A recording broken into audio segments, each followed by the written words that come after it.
Du jour, et quel invité! Vous savez qu'on va le retrouver 2 fois ce mois de décembre. C'est la fête.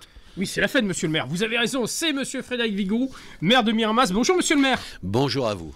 Alors, monsieur le maire, on va se retrouver dans une deuxième étape pendant ce mois de décembre. Ça sera avant le 16 décembre où il y aura le lancement de l'art de Noël, grande opération de Noël, parce que même si Miramas, et il faut le dire, est un fer de lance dans la volonté de participer à la phase économique et surtout dans le respect, bien sûr, du développement économique et surtout de l'environnement, comme chaque fois Miramas sait si bien le mettre en avant. On parlera bien entendu de ces événements parce qu'il y aura des événements qui vont s'échelonner. Mais là, aujourd'hui, nous sommes en début décembre. Il y a eu le Téléthon qui vient de passer, qui a été encore un franc succès. Saluons bien sûr les organisateurs, le Mirathon qui a été vraiment un moment fort. Mais au-delà de ça, il faut bien le dire, il y a quand même des choses importantes. Et parmi ces choses importantes, il y a le fait de cette participation citoyenne qui a été intégrée pour construire ce Miramas de demain. Oui, alors c'est un peu le choix qui a été le nôtre depuis déjà un petit moment, à travers les conseils de quartier, à travers des commissions parce thématiques. Que vous l'avez largement développé sur l'ensemble. Oui, on vient même d'en créer un nouveau, un 6e. L'idée est assez simple. Je pense que d'associer, de discuter, de dialoguer en permanence avec les citoyens, c'est quand même mieux pour porter des dossiers et ça évite des difficultés. Et en même temps, on y puise des idées, on y puise des forces et en même temps, on règle aussi des choses courantes, les choses qui ennuient, tel trottoir, telle chose, etc., qui sont importantes dans la vie quotidienne. Parce que quand on a des aigreurs, par moment, elles peuvent devenir mauvaises et ensuite... C'est pour ça qu'il faut savoir discourir. Et alors, non, pas discourir. Il faut vraiment expliquer, écouter, entendre les arguments opposés s'il y en a et donner des arguments pour lesquels on trouve un consensus. C'est l'objectif que l'on a. Vous savez, moi j'ai toujours considéré que même dans ce bureau, on n'avait pas la science infuse, et particulièrement. Donc il faut en permanence dialoguer avec la population. Avoir de l'écoute. Et on a même été poussé cela sur une structure avec des associations de transition qui nous suivent et qui jugent du travail que nous faisons dans la ville. Et en même temps, sur l'urbanisme, qui est un vrai grand dossier, sur lequel nous discutons aussi avec une association, plusieurs associations présentes, et sur lequel on explique pourquoi on a fait ces choix et comment on les fait, et souvent en expliquant les règles. Parce que tout cela est très normé avec une législation qui a beaucoup bougé, qui a beaucoup durci, et sur lequel il faut qu'on fasse attention par rapport à l'évolution. Les parrains qui nous ont aidés, qui travaillent toujours sur le sens et l'histoire, la démocratie numérique qui est vraiment absolument nécessaire puisque maintenant tout se passe par Internet. Et surtout accompagner les anciens. Accompagner les anciens et les jeunes à travers le conseil municipal des jeunes, où chez nous, c'est des collégiens et lycéens qui ont été élus dans leur collège comme délégués de classe, qui font partie de ce conseil municipal des jeunes. Qui se sont largement intégrés. Et qui ont des moyens pour nous faire des propositions, et ils y travaillent. Et pas simplement des propositions pour faire la fête. Parce qu'on pourrait se dire jeune égale fête. On a pu le constater. Même jeu égale fête. Mais on a pu le constater dans les portraits de Miramas. Ils sont très sérieux. On a eu 2 jeunes du conseil municipal qui ont revendiqué leur action environnementale. Oui, et puis vous avez aussi 2 jeunes. L'un est au conseil général. Oui, qui est d'ailleurs dans le dernier magazine. Régional, voilà, il est dans le dernier magazine. Et régional, puisqu'il y travaille aussi en tant que, bien sûr, bénévole. Donc c'est une bonne formation républicaine. Et puis moi, je me réjouis de les voir quasiment tous aux cérémonies patriotiques, à côté des anciens combattants. Et ça donne beaucoup de baume au cœur à ces personnes qui sont là pour que l'histoire ne s'oublie pas. Mais on sait qu'ici à Miramas, la future présidente, parce qu'elle n'est pas encore totalement présidente, mais elle est vice-présidente du Souvenir français, c'est une jeune étudiante. C'est quand même une particularité de Miramas. Oui, parce que à la fois les enseignants, à la fois les associatifs, le monde des bénévoles, des anciens combattants, tout le monde œuvre finalement pour mieux vivre ensemble. Donc mieux vivre ensemble, c'est aussi savoir d'où on est et ce qui s'est passé avant. Et puis c'est aussi prévoir l'avenir. Donc on le fait aussi sur la rénovation urbaine, un énorme dossier où on avait pris un sociologue exprès. Donc on est en plein cœur du dispositif de relogement qui n'est jamais facile. J'ai fait quelques visites de terrain où j'ai un peu crié, mais dans les travaux qui avancent pas. Mais tout cela, ça fait partie d'une façon de concevoir. Alors tout n'est pas parfait, parce que rien n'est parfait dans ce bas monde, mais ça part du principe que associer, co-construire, discuter, c'est toujours bon dans une démocratie. Et je pense que c'est ce qui fait d'ailleurs la force des collectivités locales, comme les mairies, qui sont là comme les derniers éléments de démocratie active. Tout à fait. Celle que l'on voit. Participative. Exactement. Et ça, c'est important d'intégrer, parce que construire le demain de Miramas ne peut se faire sans la population. Oui, ça va jusqu'à même, y compris, essayer de les tester pour voir comment, dans nos accueils, on a une norme qui s'appelle Caliville. En fait, l'idée, c'est quoi?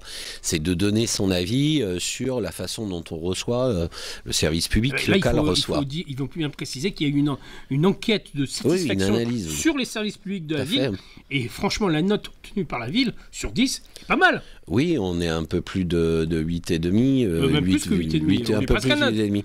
Mais de toute façon, moi, ce que je vois la plupart du temps, c'est ce qui reste. C'est ceux qui n'ont pas eu la bonne réponse ou parce qu'ils attendaient une réponse qui ne pouvait pas être là. Donc, on essaye de s'améliorer et les communaux, les territoriaux font un énorme travail. Quelques encablures de fin d'année, on peut en tout cas saluer le travail exemplaire de chacun. Depuis 2 ans, honnêtement, il y a eu une accélération. Après la Covid, il y a eu une accélération de demande de documents qui est absolument jamais vue. Et en fait, les villes fournissaient le travail, mais derrière, c'était un peu compliqué pour éditer les passeports, les cartes d'identité. Donc il y a eu des délais, mais des gens venaient d'un peu partout, puisque maintenant on peut y aller un peu partout. Et donc ça n'a pas été simple. Ils ont fait un très gros travail, et donc c'est une bonne chose. Mais le service public, c'est tous les jours qu'on le teste. Et il faut donner les moyens aussi. Et les moyens ne sont pas extensibles, et particulièrement en ce moment avec le prix de l'énergie. Tout à fait. Alors justement, prix d'énergie, on parle de ce lancement du plan général d'économie d'énergie qui est lancé. Alors on ne va pas l'aborder totalement puisqu'on aura l'occasion d'en parler en début d'année, mais il est à la une de ce magazine, de cette période de novembre, décembre, janvier. Ça aussi, c'est un moment fort pour la ville. Écoutez, le constat est très simple. On avait à peu près 1 million d'électricité par an. On se retrouve avec 2 à la fin de l'année. On va être à 3 l'année prochaine. Donc, il était urgent. Alors, on avait fait heureusement beaucoup d'économies parce qu'on a isolé nos bâtiments. On avait fait énormément de choses dans nos écoles, dans tous les bâtiments publics. On a plus de 100 bâtiments publics. Donc, on avait fait énormément sur les chaudières. Donc, on avait baissé. Tout a été balayé par cette augmentation absolument gigantesque. Et encore, nous, on a de la chance, on fait partie d'un appel d'offres de plus de 76 communes, là, qui s'appelle le SMED, Syndicat Mixte d'électrification. Et honnêtement, heureusement qu'on fait des choses groupées. Maintenant, oui, on a fait des économies en étant... comment dirais-je, à la fois mesuré, on va faire entre 300 et 400 000 économies sur l'éclairage public. On a fait attention à 2-3 choses qui sont essentielles. Qui sont essentielles, mais parce que c'est peut-être pas reproduisible ailleurs. Mais nous, on a beaucoup de gens qui travaillent en 3 bits. Donc, la nuit, quand vous levez à 5 heures du matin, vous traversez la moitié de la ville pour aller faire l'entretien de nos propres bâtiments, ou que vous allez à Clé-Sud, ou que vous allez à Fos, etc., vous ne pouvez pas traverser une ville dans le noir complet. Donc, on a essayé d'être le plus logique possible. On a protégé les passages cloutés, les carrefours, les parkings voitures. Ensuite, on a fait 1 sur 2, 1 sur 3 réverbères. Alors, bien sûr, il faut qu'on ajuste en permanence, mais les gars ont fait un boulot monstrueux parce qu'il y avait plus de 4500 points lumineux de la ville, vous imaginez. C'est loin d'être évident. Mais en même temps, on s'imagine que, et d'ailleurs c'est très étonnant quand on peut prendre de hauteur et qu'on regarde la ville la nuit, c'est plus du tout ce phare qu'on regardait avant. Et probablement que les gens dorment mieux, en tout cas ceux qui avaient la lumière à côté de leur maison. Et probablement aussi que nous allons pouvoir tous ensemble faire ces économies nécessaires. Mais ces économies, elles sont bien comprises par tout le monde. Évidemment, ce n'est pas des choses contraignantes parce que la sécurité n'est absolument pas remise en cause et nous n'avons pas de dégradation, bien au contraire. Ici, on a de très bons résultats. Mais ce qui m'incombe, c'est qu'on est quand même dans cette espèce de morosité générale, qu'on est quand même un espace...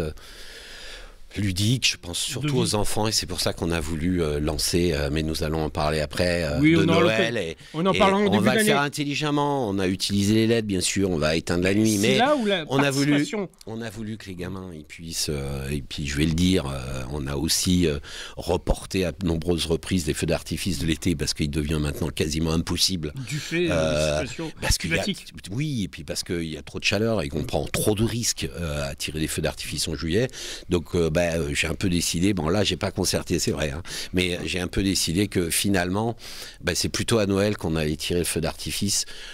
Vers 8h30, des choses comme ça, permettant aux gens, quand ils vont manger, avant que les enfants n'ouvrent leurs cadeaux, d'ouvrir la fenêtre. Et donc, pour quasiment le même prix, on va en tirer 6 sur toute la ville. Et donc, ça va être une belle surprise pour tout le monde. Alors, je ne sais pas si je devais le dire avant, mais... Oui, vous pouvez toucher un mot quand même. On en reparlera la semaine prochaine. Chérie FM, je dis toujours les choses. Oui, c'est bien. Donc, oui, on a pensé à ça et on a surtout pensé aux enfants qui ont été quand même pendant 2 ans très marquée à l'école ou ailleurs.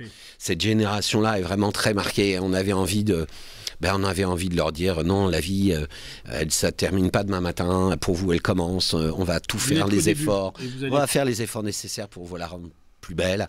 Et je pense que tous les parents ont ça dans l'esprit et la ville aussi. Ça s'appellera l'art de Noël et on en reparlera la semaine prochaine. C'est gentil à vous. Monsieur le maire, je toucherai un dernier mot quand même sur une actualité de mise. C'est vrai que vous avez pris aussi des fonctions au sein de la métropole qui sont quand même essentielles pour le devenir non seulement de cette partie du département, mais surtout pour la ville de Miramas. Et ça, c'est quand même essentiel parce que la métropole existe et il faut la faire tourner, même s'il y a des dissensions dans la manière de voir les choses. Alors bon, c'est pas c'est moins important que tout ce qui se passe dans le monde. Bien sûr. Mais je remercie vraiment Martine Vassal de m'avoir proposé de travailler. Vous savez, moi, je suis depuis longtemps, j'aime travailler sur les dossiers, j'aime que ça avance. Je fait sur l'ANRU, je l'ai fait sur d'autres dossiers. Les résultats sont là. Mais elle m'a proposé de travailler sur 2 sujets particulièrement. C'est pour ça que je suis rentré au bureau exécutif. L'un sur les pôles multimodaux. Quelque chose que vous connaissez bien. Bizarre, mais Miramas est bien placé. Dans Miramas, évidemment, mais il n'y a pas que Miramas. Il y a tous les autres dossiers que je vais pouvoir découvrir et travailler avec Réseau Ferré de France et toutes les personnes, la région, etc. Et puis, bien sûr, le ferroviaire et le fret. Et ça, c'est un sujet, c'est vrai, j'ai pas beaucoup de compétences, mais celui-là, je le connais un peu mieux. Et elle a voulu, et c'est dans sa volonté politique de développer le transport en commun, le transport, la mobilité, mais aussi les marchandises. Et on voit bien qu'il faut travailler encore plus. Et donc, j'ai l'honneur de pouvoir rejoindre mes collègues et travailler là-dessus. Et je m'en réjouis parce que c'est vraiment 2 sujets en termes de développement durable qui sont absolument essentiels. Et c'est l'avenir. Mais alors, j'ai entendu un grand personnage de l'État dire que le train était l'avenir. Alors, je le dis oui, Monsieur le Président, et j'ai plein d'idées pour la belle métropole. Et la métropole a plein de bonnes idées. Et parce qu'ici, on a un maillage important. Il faut simplement que nous discutions aussi avec les chargeurs, ceux qui mettent les boîtes sur les trains ou ceux qui décident de transporter leur matériel pour les convaincre d'utiliser le train et de créer toutes les conditions pour le dernier kilomètre pour permettre d'éviter d'avoir trop de camions qui fait que nous sommes engorgés complètement. Ce qui promet en 2023 un agenda bien chargé pour monsieur le maire de Miramas. Oui, mais rien de plus que d'habitude. Hein. Voilà. Mais on vous a quelques instants avec nous, mais les maires, on ne peut pas se plaindre, personne ne nous force. Monsieur le maire, si vous le permettez, on se retrouve dans une semaine. Là, on parlera plus du côté ludique, puisque c'est les fêtes qui s'annoncent. Ah bah oui. Toujours avec beaucoup de sagesse, beaucoup d'attention, parce que les économies d'énergie sont aussi intégrées dans ces fêtes et on en parlera. Mais on va s'amuser quand même. Mais par contre, l'art de Noël, on sait le fêter du côté de Miramas. Oui. Merci monsieur le maire, c'est ainsi que nous clôturons cette première intervention. On se donne rendez-vous dans une petite semaine pour reparler avec monsieur Frédéric Vigouroux de la ville de Miramas et surtout de l'art de Noël, l'événement qu'il ne faudra pas manquer. Merci monsieur le maire. Merci à vous.